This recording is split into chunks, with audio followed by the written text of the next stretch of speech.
All right, we got Ronald the Three-Man Weaver, Cougar Sports Media, Ben Criddle, Cougar Sports Media on ESPN The Fan 103.9, 98.3. We're here at Kamp Kalani, finishing up practice, little recap. Some big plays today. The media session we got to watch, maybe 25 or so minutes. It was great. There was a lot of plays made, both defensively and offensively. I'll start off with a defensive play of the day. Raider DeMooney. They were on this field here. It was Bear Bachmeier rolling out, trying to make a play like he has done all throughout fall camp, throws a bomb to the back of the end zone, and it looks like it's tracking well, kind of floats on him a little bit. Raider DeMooney from the middle post runs as fast as he can to the corner of the end zone, leaps, stretches out, and snatches an INT. It was awesome. He was able to retain it, possession. Raider DeMooney really stood out to me. Number 3, it was celebratory in nature. Everyone was getting after it.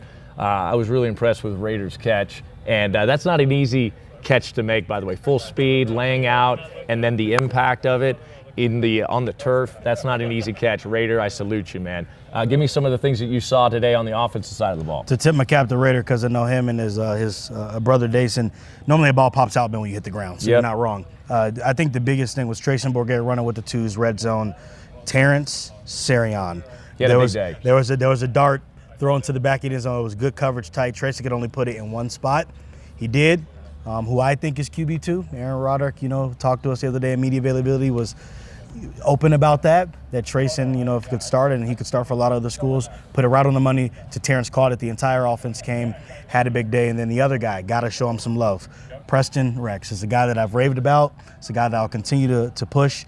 Had a great catch, converting on third down, tough ball, pulled it out, converted the first down, and then had a nice run. Great block by Joe Brown on the edge to get into the end zone. The coaches have talked about Preston, and Ben, I felt like last year he would have gotten more touches, got maybe a little dinged up. He was running with the ones and twos. He had some soft tissue injuries early on in fall camp last year, but he was running with the ones and twos at the time, and that set him back athletically.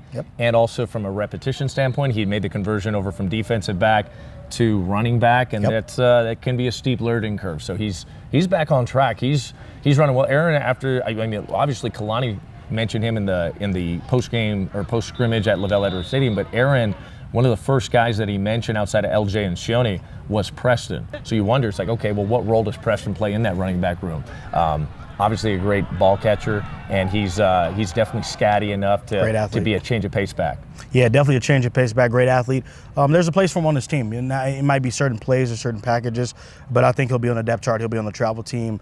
And it takes time, Ben, to learn a position, right? You can speak to that more. And when you change from defense to offense and then you have a setback, that delays maybe development a little bit, but I like what I see so far. So Terrence Sarian and Preston stood out from the offensive side.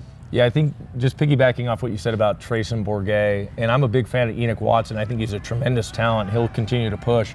But Trayson's just so tenured, and his ball placement has really improved too, even from last year. When he came in to fall camp last year, I think he was trying to earn the job, trying to win the job. And sometimes when you're pressing a little bit too much, the ball becomes a little bit more inaccurate, and you're taking chances that you probably shouldn't.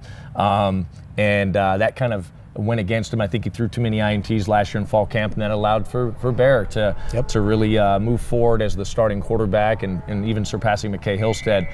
But today I saw a ball that was actually, there was a couple balls that were incomplete, but they were perfect balls. They just, the wide receiver has to make the play. There was a back shoulder, and then there was an attempt right here in the corner of the end zone to Tiger. And look, it was a difficult catch. Kevin Doe had good coverage, but it was a perfect ball. Kevin may have gotten a finger on it, but it did go through the hands of Tiger. Tiger's got to come down with that. That's a good ball. If you want to win games in the Big 12, you want to win games against Texas Tech in the Big 12 championship, you want to win a rivalry game versus Utah, you want to win those games versus the most formidable, then you got to make those plays. But it was a perfect ball by Trayson.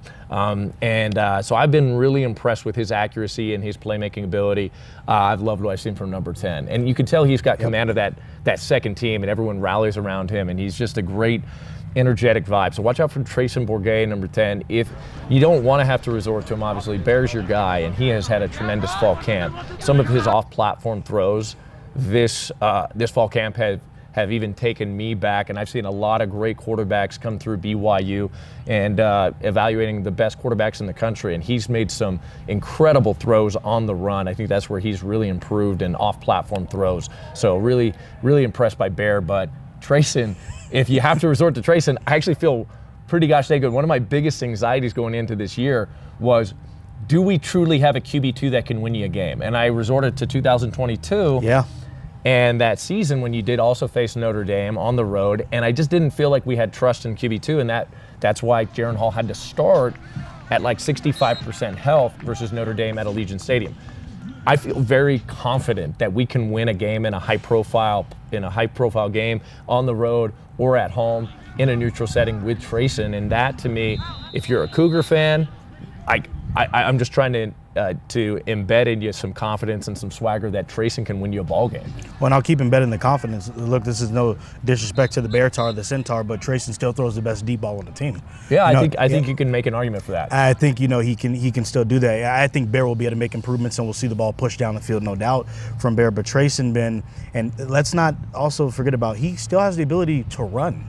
We just haven't seen that because he can throw the football, but Aaron Rodgers can still use him in the run game the way they want. So, obviously, knock on wood, you want 47 playing, but if you have to resort to 10 to QB2, from what I've seen in fall camp, and like you said, last year was trying to earn the job, but ball security is the biggest thing to play in Aaron Rodgers' offense.